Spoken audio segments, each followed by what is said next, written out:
Estamos aqui hoje com mais um episódio do nosso quadro Direito em Pauta. Para quem já nos acompanha, sabe que aqui a gente descomplica e torna o direito mais acessível. E sempre estamos com conteúdos desse universo e informações quentinhas para vocês. E hoje nós vamos tratar sobre direitos reais ou direito das coisas. Vocês já ouviram falar? Então, quem nunca ouviu, vai ter a oportunidade de aprender um pouquinho mais com a gente. Mas quem já ouviu, vai poder refrescar a sua memória. Então, o que seria isso? O que seriam esses direitos reais? Né? Direitos reais ou direito das coisas, como ramificação do direito civil, olha aí, consistem em um conjunto de princípios e normas regentes da relação jurídica referente às coisas suscetíveis de apropriação pelo homem, segundo uma finalidade social.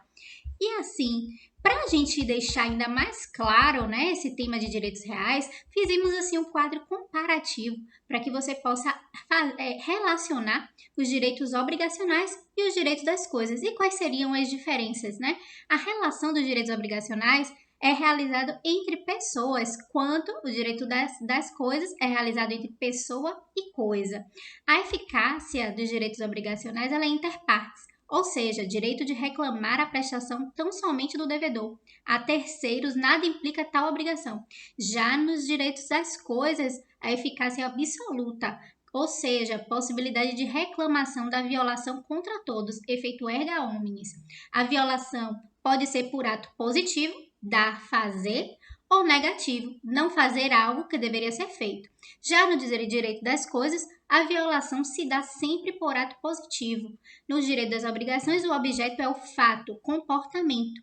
E no direito das coisas, o objeto é a coisa. No direito das obrigações, a prestação pode ser determinada ou determinável. No direito das coisas, a prestação é sempre determinada. Pois é, né? Mas não para por aí. Na nossa vida, no nosso dia a dia, muitas vezes nos deparamos com conceitos dos direitos reais e muitas vezes nós nem nos deparamos. E por isso nós separamos, para você que nos acompanha, algumas expressões para que você possa conhecer um pouco mais. A primeira figura delas é a propriedade. Lá no artigo 1228 do Código Civil, diz que o proprietário tem a faculdade de usar, gozar e dispor da coisa e o direito de reavê-la do poder de quem quer que injustamente a possua ou detenha. Então, né, em termos conceituais, o direito de propriedade ele consiste no direito real de usar, gozar ou fruir, dispor e reivindicar a coisa nos limites da sua função social. O que é que isso quer dizer? Né? Quer dizer que o proprietário ele tem o direito de tirar do bem todos os seus proveitos. Ele tem direito de perceber os frutos e utilizar os produtos da coisa. Ele tem o direito de dispor da coisa, que quer dizer, ele tem a prerrogativa de transferir o bem. E ele também tem o direito de buscar o bem de quem justamente o detenha. Então, essa é a nossa figura conhecida, né? Que é a propriedade. Outra figura muito importante para os direitos reais é a posse. Né? Nosso Código Civil define a posse a partir da concepção de possuidor. Então, vamos lá no artigo 1196 do nosso Código, que diz o seguinte: considera-se possuidor todo aquele que tem de fato o exercício, pleno ou não, de algum dos poderes inerentes à propriedade. Guardem esse conceito aí do artigo 1196. Então, assim, mesmo a posse sendo a exteriorização da propriedade, o que também comprova a sua função social, a posse com ela não se confunde. Então, propriedade é uma coisa e posse é outra. Ser disso, né, conhecido que determinada pessoa pode ter a posse sem ser a proprietária do bem, uma vez que ser proprietário é ter o domínio pleno da coisa. Como nós acabamos de falar, a posse pode significar apenas ter a disposição da coisa, utilizar-se dela ou tirar dela os frutos com fins socioeconômicos. Então, são coisas diferentes, né? Mas olhem, fiquem atentos porque há figuras similares à posse, mas elas não devem ser confundidas com ela. E um desses exemplos é a detenção, né? Essa figura que nós podemos pensar assim, não, nunca ouvi falar, né? Mas é uma figura comum e a gente vai entender por quê. No artigo 1198 diz assim: considera-se detentor aquele que, achando-se em relação de dependência para com outro, conserva a posse em nome deste e em cumprimento de ordens ou instruções suas. Vamos só tentar refrescar da memória um caso clássico de detenção. Quem lembra? Ah, eu vou refrescar sua memória. O caseiro, né? Ele tem a detenção da posse. Ele fica na casa do proprietário e ele, através das suas ordens, né, ou instruções, ele cumpre suas atividades ali, ainda que ele esteja vivendo daquele ambiente. Então, essa figura, né, do caseiro configura a detenção. Mas existe outra figura ainda análoga à posse, chamada tensa. Ela trata-se de uma situação de mero contato físico com a coisa e não possui proteção jurídica alguma. É o caso do flanelinha que estaciona o automóvel. Vamos lá no artigo 1208 do Código Civil. Hoje só deu código aqui, viu, gente? Diz assim: não induzem em posse os atos de mera permissão ou tolerância, assim como não autorizam a sua aquisição os atos violentos ou clandestinos, senão depois de cessar a violência ou a clandestinidade. Olha aí. A tensa é uma figura muito comum em casos de ocupação de bens públicos. E assinala-se que o ocupante da área pública sem autorização, concessão ou permissão de uso não tem posse nem detenção.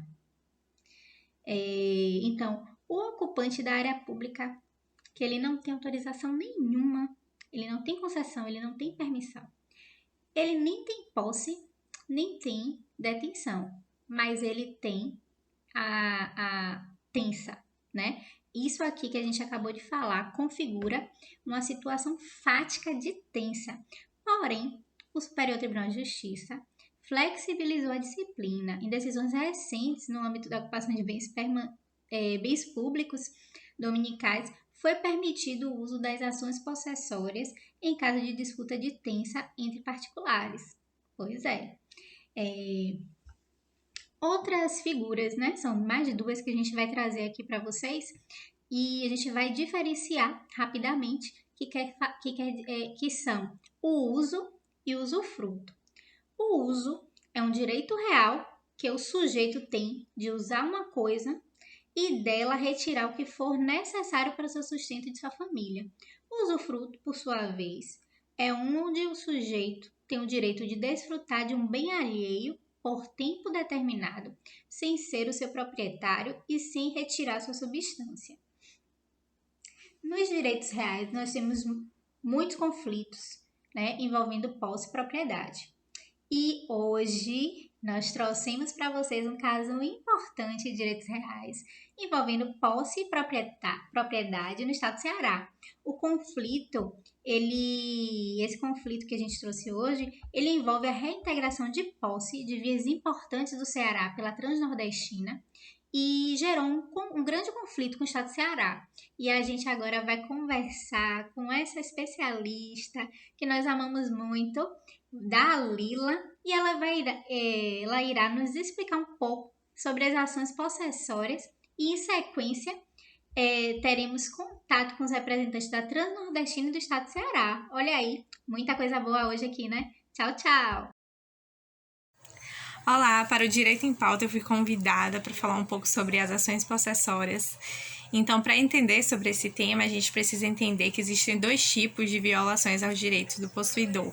O possuidor ele tem direito a ser protegido contra o esbulho da posse e a turbação. Mas o que quer dizer esses nomes? Bem, o esbulho é a mesma coisa que perda da posse e a turbação é o incômodo, quando há interferência para a ação da posse, de manutenção da posse. Então, a gente tem 3 tipos de ações possessórias no Código Civil. A primeira delas é a ação de reintegração da posse. Quando você quer recuperar uma coisa que foi perdida, você tem direito a ingressar com a ação de reintegração da posse. Se quem tinha o poder de fato da coisa não tem mais, ele foi esbulhado da posse. Então, essa ação vai proteger o possuidor do esbulho da perda. E ela está prevista no artigo 560 do CPC,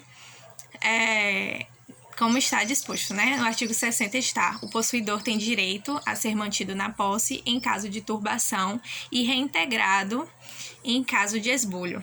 Então, esse mesmo artigo, ele vai prever também a ação da manutenção da posse. E o que significa essa ação? Se você quer manter, você quer continuar com a posse de uma coisa que você já tem. Só que a pessoa, ela não ia precisar de uma ação à toa. Se tá tudo certo, ninguém ajuiza uma ação de manutenção da posse. Então, essa ação, ela vai ser colocada quando você tem um incômodo para o exercício da sua posse, quando há alguém incomodando o exercício da posse. Então, podemos dizer assim que quem tem a posse e está sendo incomodado, a pessoa está turbando a posse. E o artigo, o CPC, ele também prevê, no artigo 567, outra ação possessória, que é conhecida como o interdito proibitório. Então, essa ação ela serve para situações que não se tem nem esbulho, nem turbação, não teve a perda da posse nem incômodo, mas existe uma ameaça de que o possuidor venha a ser esbulhado ou turbado na sua posse. E essa ameaça, ela é concreta, ela é eminente. Então, não faria o sentido o legislador ele prever mais uma ação se não houvesse uma real ameaça de que a pessoa seja esbulhada ou turbada na sua posse. Então, essa ação ela é preventiva a favor do possuidor e serve para proteger a posse do esbulho ou da turbação, como está o artigo 567. O possuidor direto ou indireto que tenha justo receio de ser molestado na posse poderá requerer ao juiz que o segure da turbação ou esbulho iminente mediante mandado proibitório em que se comine ao réu determinada pena pecuniária caso transgrida o preceito. Então, o artigo 567, ele além de prevenir o esbulho e a turbação, prevê também ao possuidor o pagamento de multa.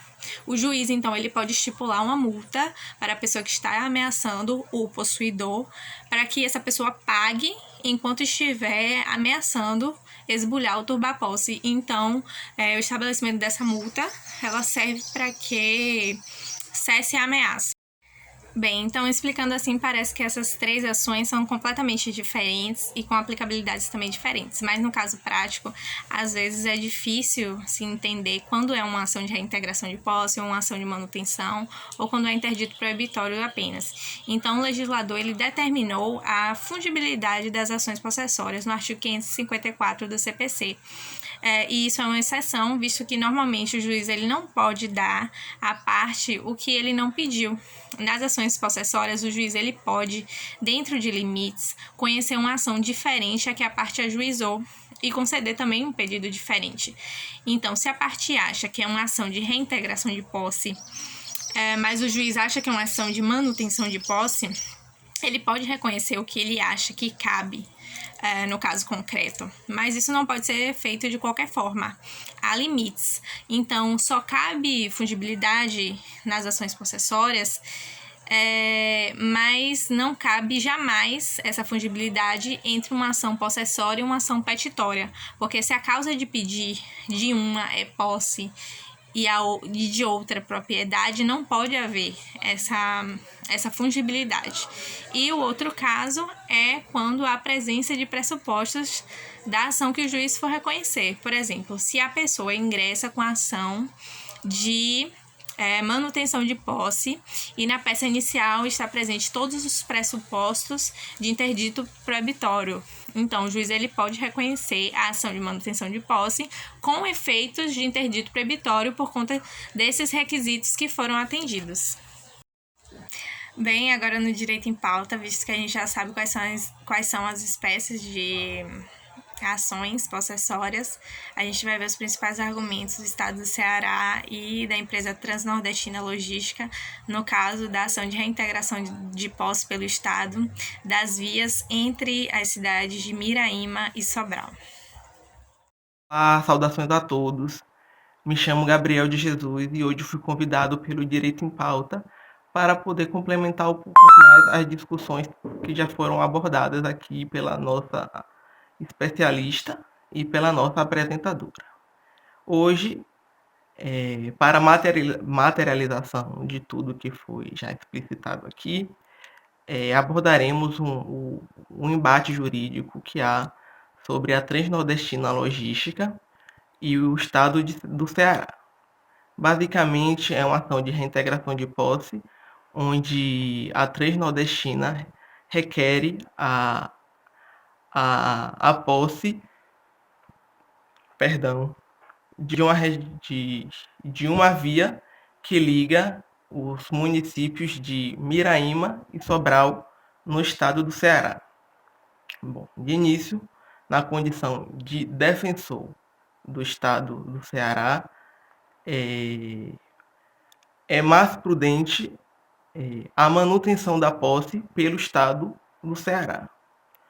Nas suas argumentações, a Transnordestina Logística afirma que o estado do Ceará possui a mera detenção sobre essa região, o que não se configura, uma vez que o estado do Ceará exerce sobre essa região atributos inerentes à propriedade, como o uso e o usufruto, que é possível verificar com a construção de benfeitorias necessárias, como o asfaltamento completo, bem como a construção de bueiros e pontes para que essa via tenha uma funcionalidade, né? Ademais, defendemos a manutenção da posse e a não demolição, que é o que ocorreria com a reintegração de posse, uma vez que fere o interesse público e a supremacia do interesse público sobre o privado, uma vez que essa região, essa via é uma via essencial para a economia, para a saúde, para a educação. Então, a sua demolição seria extremamente danosa para a manutenção da devida estrutura econômica e social da região, configurando-se uma grave lesão à ordem pública. É justamente por isso que defendemos a manutenção da posse dessa região pelo estado do Ceará. Basicamente é isso. Agradeço o convite do Direito em Pauta e vamos ficar no aguardo agora dos próximos participantes.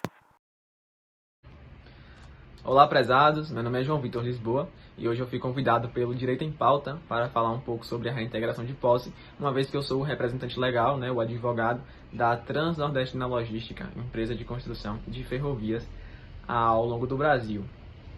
Está acontecendo um pequeno embate judicial entre a Transnordestina e o estado do Ceará por áreas ali, pela reintegração de posse de áreas entre os municípios de Sobral e Miraíma, no Ceará, uma vez que o estado do Ceará realizou a construção de uma rodovia que liga esses dois municípios, e nós estamos requerendo a reintegração de posse, uma vez que essa ocupação por parte do estado é ilegal. Por mais que a rodovia seja benéfica aos moradores de ambos os municípios, nós não podemos dizer que o estado tem posse dessa região. O que podemos inferir é que o estado tem no máximo a detenção. E segundo a jurisprudência do Superior Tribunal de Justiça, nosso brasileiro, a detenção ela é extremamente precária, ela sequer garante a indenização por benfeitorias.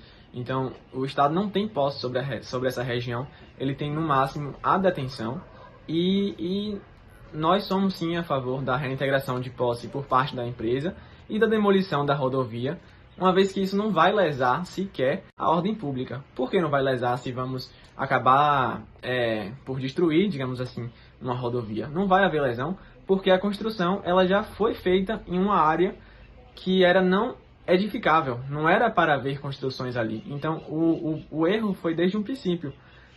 A construção dessa rodovia ela já foi de encontro aos ditames legais. Então, desde um princípio que o erro vem sendo cometido, e nós solicitamos, portanto, a reintegração de posse para a Transnordestina, em detrimento da posse, que não passa, na verdade, de uma detenção do Estado do Ceará. E, com isso, eu encerro o meu discurso aqui defendendo, mais uma vez, a reintegração de posse por parte da Transnordestina Logística. E então, o que acharam? Ficamos por aqui com o nosso quadro Direito em Pauta. E hoje foi especial, né? Foi recheado de novidades e informações. Trouxemos para vocês aqui os direitos reais, conceitos de posse-propriedade, ações possessórias e o plus com o conflito importante no estado do Ceará, envolvendo a reintegração de posse dos municípios de Mairi e Sobral. Além disso, tivemos aqui as principais linhas argumentativas das partes envolvidas no caso. Então, eu espero que vocês tenham gostado e tenham aproveitado esse tempo e possam ver no cotidiano de vocês o quanto o direito das coisas está presente nas situações que envolvem posse-propriedade. Um abraço, fiquem com Deus e até o próximo quadro do Direito em Pauta.